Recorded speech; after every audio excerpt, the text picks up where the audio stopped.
உங்கள் தந்தி1 தொலைக்காட்சியில் தினமும் ஒரு சர்ப்ரைஸ் மாலை 6 முதல் 7 மணி வரை காணத் தவறாதீர்கள்.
சட்டவிரோத பண பரிமாற்ற தடை சட்ட வழக்கில் செந்தில் பாலாஜிக்கு எதிராக ஆகஸ்ட் 7ஆம் தேதி குற்றச்சாட்டு பதிவு செய்யப்படும் என சென்னை முதன்மை அமர்வு நீதிமன்றம் உத்தரவு பிறப்பித்திருக்கிறது.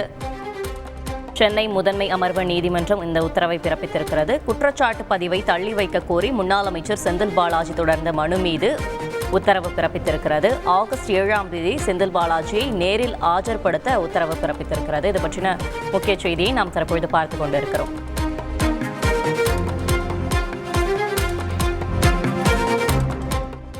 உங்கள் தந்தி1 தொலைக்காட்சியில் தினமும் ஒரு சர்ப்ரைஸ் மாலை 6 முதல் 7 மணி வரை காணத் தவறாதீர்கள்.